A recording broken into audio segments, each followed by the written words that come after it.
Welcome to Conversations. Welcome to Conversations. I'm Muqtedar Khan, your host.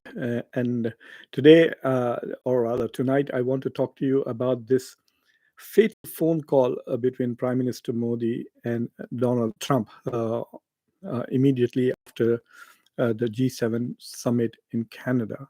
Apparently, now, according to many reports, one in Bloomberg, Reuters, and also during discussions on India's various YouTube channels and television channels, it seems that the phone call between Prime Minister Modi and Donald Trump seemed to have had a complete uh, has had an impact which completely reversed Donald Trump's attitude towards India and also towards Prime Minister Modi. This phone call was on June 17, and this phone call primarily because Donald Trump was supposed to meet Prime Minister Modi in Canada, and then he left a day early. And he came to Washington, and if you all recall, immediately after that, he scheduled a luncheon with Pakistan's General Asim Munir. So, according to various reports, and I'll be happy to share the Bloomberg report with you guys. So, according to the Bloomberg report, which was also published in Reuters, or I think it was a Reuters report also published by Bloomberg, what this report really says is that apparently in that particular meeting, what happened was I think this is the report tense Trump Modi call helped unravel decades of US policy. So, in this particular article, Bloomberg is trying to argue, or I mean, the report basically, it's been written by three or four reporters, Sudhir Ranjan, Sen, Anto Anthony, Peter Martin, and Dan Strumpf. They are suggesting basically that during the phone call, in the mess phone, Prime Minister Modi told Trump that India does not and will never accept mediation. And I think apparently he was very firm in this assertion that India does not need mediation from the United States. India will never accept the US mediation. And also essentially said that the ceasefire happened not because of Donald Trump's intervention or any role played by Marco Rubio or JD Vance and the many number of phone calls they made that night, but apparently it happened because India hammered Pakistan and disabled many of its air bases, and that is why basically Pakistan appealed for a ceasefire, and India was generous enough to provide that. So this particular phone call, in which Prime Minister Modi was very firm and very strong in that it led to basically uh, changing Donald Trump's opinion about, I guess, Prime Minister Modi as well as uh, trade deal. There's an interesting report. There's an interesting report in Politico in which they argue that well into July, the negotiations were going very well, and they had reached a point where both sides, both the negotiators on the US side and the India side, Scott Bessent, Howard Lutnick, Jamieson Greer on the US side, Piyush Goyal on the Indian side, they all had hammered up a deal which was quite interesting, perhaps around 15% uh, tariff rate on India. And they sent that proposal to Donald Trump, and it was Donald Trump who was supposed to just okay it. And they thought that Donald Trump would actually go ahead and simply announce that deal. And so they were waiting for that, and Donald Trump just sat on it for a while. And then after this phone call, his whole attitude changed. And so that deal did not happen because Donald Trump didn't sign on to it. So it's interesting that American negotiators had probably realized that this is the best deal we can get out of India, and therefore they had sent it forward to Donald Trump for his final approval. And it was Donald Trump who didn't find it enough, and then I guess it became personal after that particular phone call with Prime Minister Modi. See, until that time, and even after that, Modi, uh, Trump went to the NATO summit in Europe and gave a speech there where he continued to refer to Prime Minister Modi as his dear friend. India is my friend, Modi is my friend, etc. And so, to me, it comes quite surprising that just that phone call alone made such a huge difference. And a couple of years ago in India, there was during the election campaign, the BJP had spread this idea that it was just one phone call from Prime Minister Modi that made Ukraine and Russia stop fighting briefly, so that Indian students could be airlifted out of Russia and Ukraine.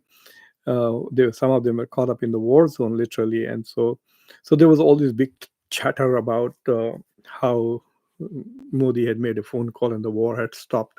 And of course, after that, it was really a lot of people made fun of it, etc. That why didn't you make the phone call again now and stop the war and ceasefire, and elsewhere too? Why didn't you call Netanyahu and end the genocide in Gaza? So there was a lot of fun being made of Prime Minister Modi on this issue. But it seems that this phone call between Trump and Modi has upturned the world. They have made it upside down. So if you were a student or a professor or researching or a scholar of American foreign policy, and if we had asked you this question, say in January or even December of 2024, as to how are U.S.-India relations, I mean, the response would be they couldn't be better, never been so good. The strategic partnership, the comprehensive strategic partnership of India was progressing steadily. People were very thrilled with all the developments that were taking place. The Quad had become the centerpiece of America's Indo Pacific strategy.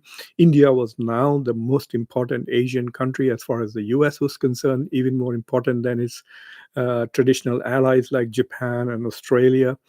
And India was now seen by everybody as the bulwark against China, and not just in terms of a military alternative or a bulwark against China, but essentially in the economic sphere, India was being seen as a potential replacement for China. And so all manufacturing would move out of China. This whole business of de-risking and de-linking that Europeans and Westerners were talking with about the Chinese economy, this whole idea that post COVID and with the rise of geopolitical tensions, it was important that supply chains not be dictated by just efficiency and cost, that supply chains should also be shaped by a friendship and reliability and national security.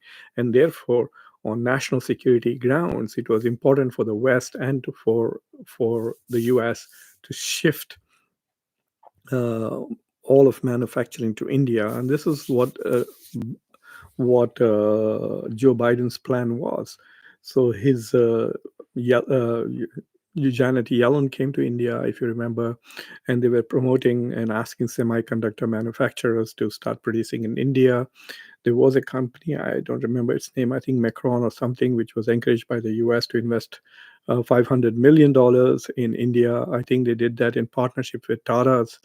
So there was this whole talk of India becoming the replacement for China, until many of these manufacturers began to have problems in India. They were not very happy with the infrastructure. They were particularly not happy with the the fact that there are very few skilled workers in India, for especially for high tech manufacturing, and that India was not ready. Even the TVs that you get are not manufactured in India; they're just assembled in India. Some of the most important components are still brought in from China. So they went to Vietnam, they went to Mexico, and Mexico started booming within a year and a half. So, but still, India was very important. So you could say India is a democracy, our shared values, and now all of that has gone. Peter Navarro just called India the Maharaja of tariffs, and so now lots of negative ways are being used in talking about India. Donald Trump talks about India as, principally responsible for the continuation of war by Russia in Ukraine. They don't talk about the fact that China actually buys nearly double the amount of oil that India buys. China has leverage over the US, India does not. So basically, India is being scapegoated in a way. I mean, so far, Donald Trump has targeted only India for buying oil from Russia. Nobody else has been secondary tariffed, so to speak. So we are witnessing how one particular phone call can disrupt diplomacy, and this is not an ordinary. If this was, say, Donald Trump getting upset with Denmark or Canada or maybe even Egypt, it may have some regional repercussions with Egypt, but with India, it has a global impact. It will alter the global structure, especially the way India is responding. India is basically now leaning more and more towards China. India is trying to make concessions towards China to become more friendly with China. I can point out to one concession that India has already made, and that concession is to pretend as if China had no role in Operation Sindoor, in supporting Pakistan, providing Pakistan with the weapons, real live, intelligence during the operations. And subsequently, China has provided tremendous diplomatic support for Pakistan, basically nullifying India's efforts to isolate Pakistan. Now, Pakistan basically has two superpowers, blunting India's efforts to isolate Pakistan in the international forums. And in fact, this month, Pakistan is, I think, the chairman of the Security Council. I'm not sure whether it was July or August. I need to check that. But it's quite in the center of global things. So in that sense, we could argue that that one particular phone call has completely altered the balance of power in the world. Suddenly, BRICS has become important to India. Prime Minister Modi, who never went in the last 7 years, hasn't gone to China, is now going to China on the 31st of August to attend the SCO summit. When India was the chair of the SCO, it didn't even host the event properly. They just had a virtual summit, while India could have had a great summit of SCO. Now they're going to China. So so basically, India's foreign policy priorities, the vectors of Indian foreign policy have been altered by Trump's pronunciations, especially with regards to the 50% tariff imposition on India. We will see how things go. He has stopped negotiating also on the bilateral trade agreement. He's just waiting for India to make concessions. On the other hand, there was this whole rumor spreading out. Also, it was one of the reporters was Reuters, that India had decided not to buy or not to go ahead with the weapons that India was going to buy from the US. There was something called Striker armored vehicles. India was going to buy some was six from Boeing, six surveillance aircraft for the Navy. They were also going to buy javelins. These are, ground to ground, short term, like bazooka kind of missiles, which have performed exceptionally well for Ukraine. In fact, one of the best weapons that the Ukrainians had against Russia was the javelin. And it's kind of like how America's Stinger missile was very useful to the Afghans against the Soviet Union. The javelin has played that role for Ukraine now. So India had ordered a lot of these weapons, and now the media was saying that some Indian officials had said that India was not going to go ahead with that. But subsequently, the Ministry of Defense said, no, this is not true. We have not changed our policies. We have not changed our mind. India is going to proceed with the purchase. Uh, India is going to proceed with the purchase of those weapons as planned. So, so right now, the ball is more or less uh, in India's court, and we will see what happens going forward. I'm not very sure about the benefits of India making such a quick switch over from being pro-US and aligned closely with the US to becoming aligned with China. Because look, it's not as if China uh, was uh, was not was fully ready to embrace India without any caveats. So it's not very sure that like China saying, "Oh, we have been waiting for you. Please come right away." And there's going to be a heavy cost to be befriending and normalizing relations with China. There are lots of trade barriers that India has constructed even against China, and China may probably want demand that those things go down.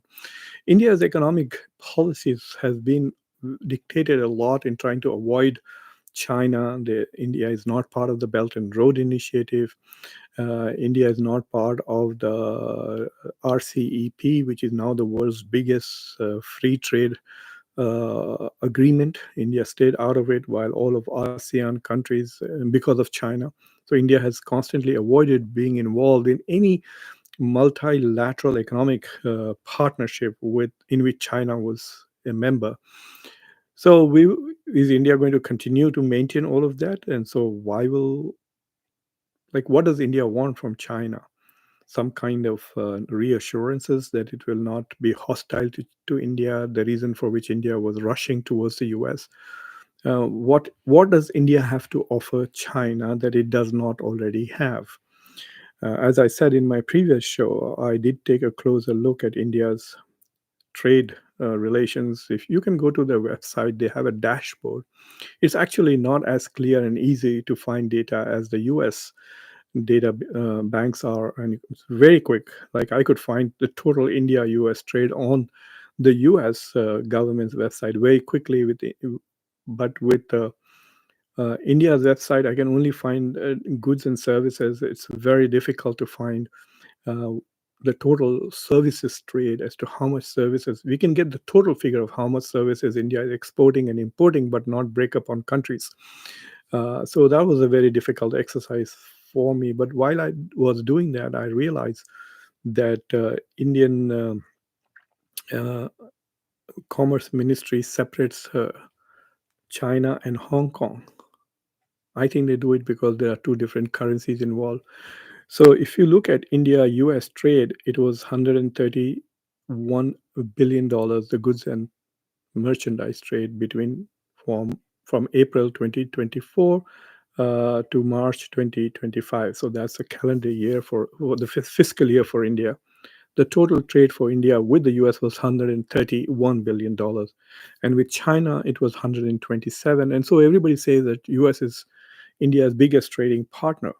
But if you look at Hong Kong also has about 25 to 27 billion dollars of trade with India, of which India exports only six and imports nearly $20 billion for China. So India has a 13 to 14 billion dollar deficit with Hong Kong, and nearly $100 billion deficit with China. So India's deficit towards China already is $115 billion, and the total trade is obviously more than the US if you add Hong Kong, which is $160 billion. So now what's going to happen is India's trade with, if you remember when Prime Minister Modi met with Donald Trump in February, he said one of our goals is with this bilateral trade agreement is to double the trade and go all the way to $50 billion a year by 2030, which means that by saying doubling, so he was trying to say our total trade is 250 billion. So I'm assuming that the services trade is about 100, I still can't find the figure, accurate figure. You'll find some mentions here and there in Economic Times of India saying that, oh, the India's total services trade is over 300, of which 70% is to the US. So if you calculate it, it becomes $200 billion. But this whole idea that India, US are now going to reach $500 billion by 2030, that is over, unless with this trade, India's current exports of $85 billion will probably go down to less than $25 billion. And so that is one challenge.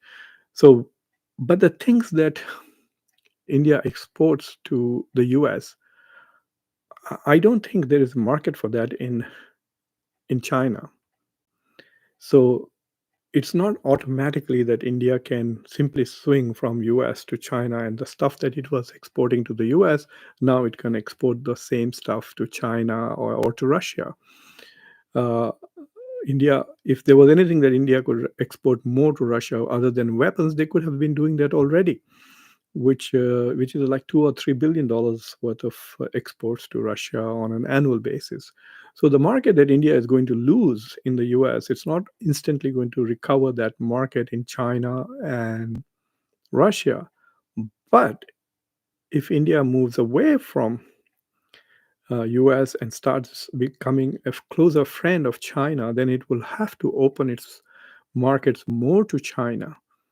And China is going to adopt a strategy which is twofold. One, it will want to export more to India because China is looking for an alternative to the US too, to US and Europe. And it sees India as the next biggest market with about 150 million people who live pretty decent lives. Um, if you remember, I was doing this show where I said that 10% of Indians have a per capita income above 60,000 US dollars. So that's pretty large segment of very wealthy people, about 150 million people in India, about 10% of the population, which are very rich.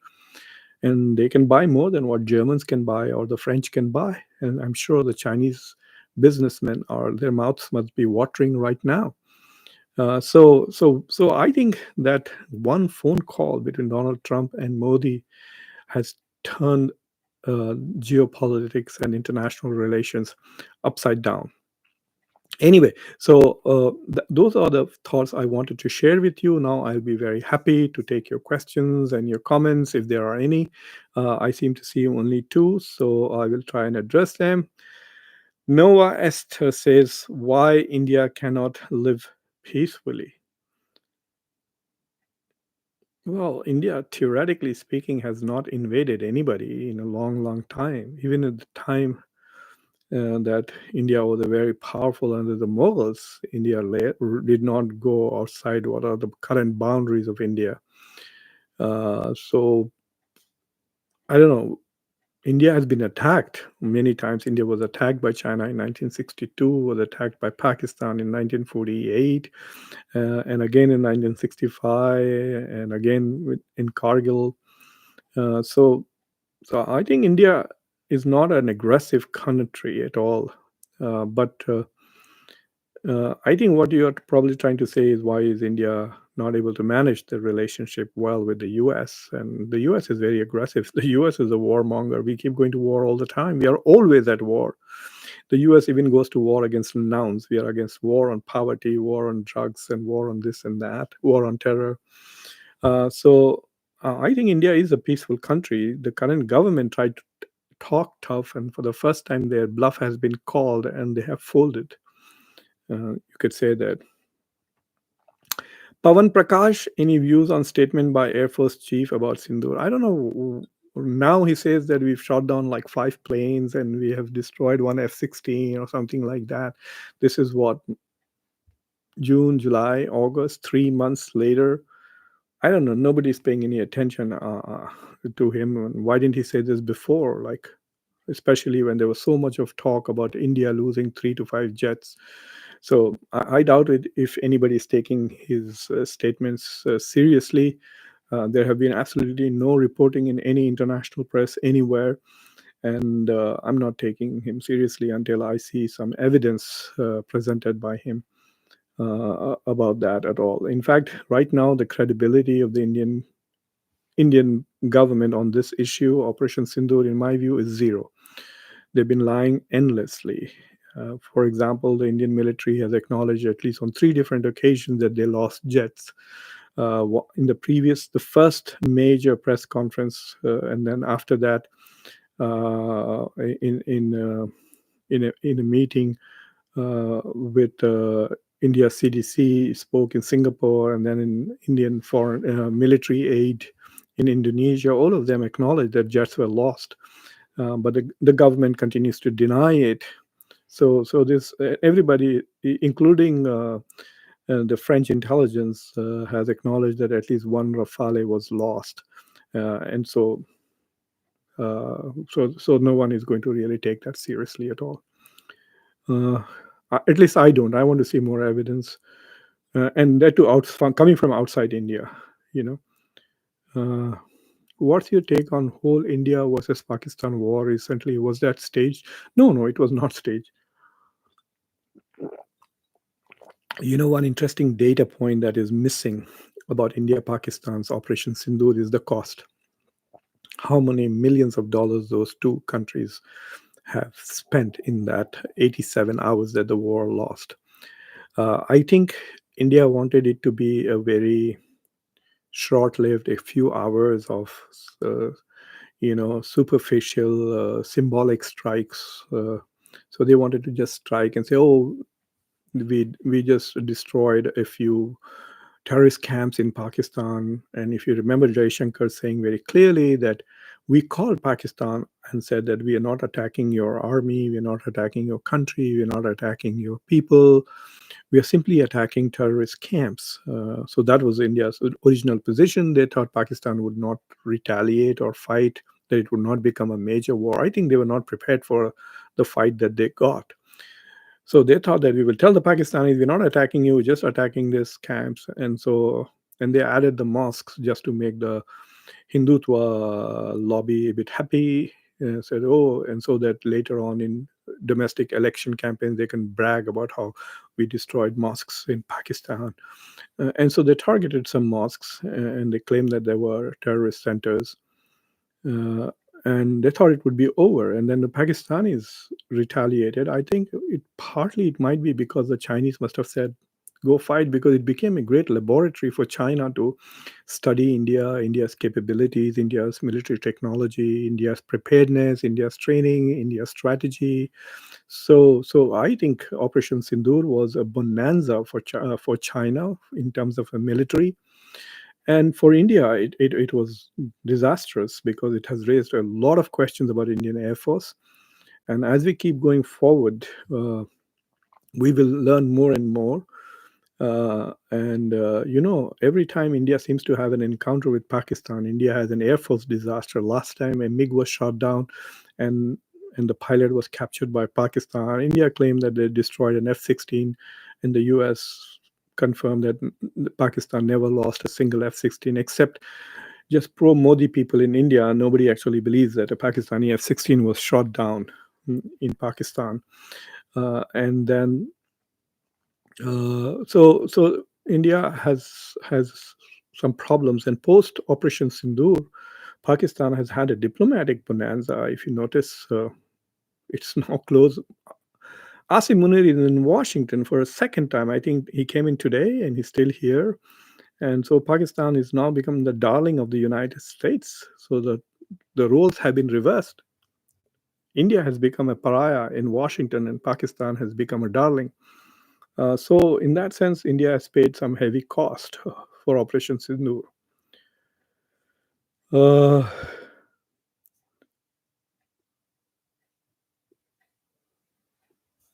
okay. Virat Kohli, how's London, Virat? You like living in London? I heard you're practicing again. Uh, pure, pure bias reporting. Reuters reported that Indian Air Force shot Pakistan 6 Pakistani jets. Uh, share that link with me. Rohit, hello Rohit. Rohit Narang is a member of Khanversations. Welcome. Hello, sir. How will Indian corporations to move production to less tariff countries as a solution to higher tariffs? That's a good question. That's the problem that the Chinese are trying to deal with, right? So if you look at Apple, as far as Apple is concerned, its three major products are the laptops, iPads, watches, and iPhones. So the watches, the laptops, and iPads are all now being made in Vietnam, and the the iPhones, the ones that are being exported to India, to the US, are being made in India or being assembled in India. So now what's going to happen is, so far iPhones are exempt from the tariffs. So iPhones probably will continue to be assembled in India. But Donald Trump also imposed on Vietnam something called 40% transshipment tariff. So, which means that if China tries to ship things through Vietnam, then it will be 40%. And if the thing is actually manufactured or even assembled in Vietnam, then it will be only 20%. So if India goes to where will it go? First of all, India is not very friendly with its neighbors, Rohit. Will they go to Bangladesh to manufacture? Bangladesh has a 20% tariff. Sri Lanka has 20%. Pakistan has 19%. Will they go in this neighborhood? Or will they go further away into Africa? Many of the African countries don't have the infrastructure for manufacturing, so they will have to go east towards Asia through BIMSTEC or whatever. So they can go to Vietnam, or India has had good relations with Vietnam. If I'm not mistaken, Rajnath Singh went there a couple of times in the past few years, and I know that India gave a gift of a submarine to Burma, to Myanmar, but I know that India has given something to Vietnam last year, militarily speaking. So India could also go to Vietnam, but those shipment tariffs will apply there again. So, but still, it'll be 40%, 10% less. So maybe India could go and manufacture. But look at what that does. If you go and manufacture in the other countries, then A, you are paying taxes in that country. So India loses taxes. Second, jobs are lost. You will be creating jobs in those countries. So it's only the capital that will benefit, the labor will lose. So if, like, for example, the biggest, let me see if I can show you the stuff that India exports to the US. And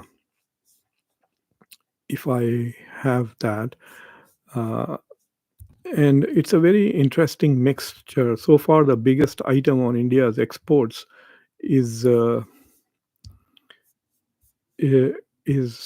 a great extent is besides jewels, etc. It is also pharmaceutical stuff. So if India is going to shift its manufacturing of pharmaceuticals, then it is quite possible that things could become a bit more expensive because they are not being manufactured now in India. And because they're not being manufactured in India, they could be bigger. So this is, if you can see this chart, the biggest thing is pharmaceuticals, then cell phones, etc. Uh, so it's pharmaceuticals is about 13 billion, and then cell phones and other household goods are 7.5, and so India will have to move gem and diamonds. I'm not sure whether they can move all of that because it's mostly people working in Gujarat and in Mumbai. So this is what will have to move. Petroleum refineries cannot be moved. So it's not that easy to move the stuff and manufacturing. They'll have to move the electronics as well as pharmaceuticals. That is all I think that they can do. And they will lose jobs, and I think they will lose some profitability.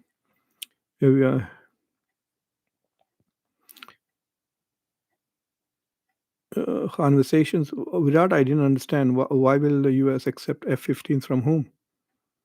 You mean will India accept F-15s or F-16s? They had initially offered F-21s to India, especially designed F-16 for India, but India did not accept that.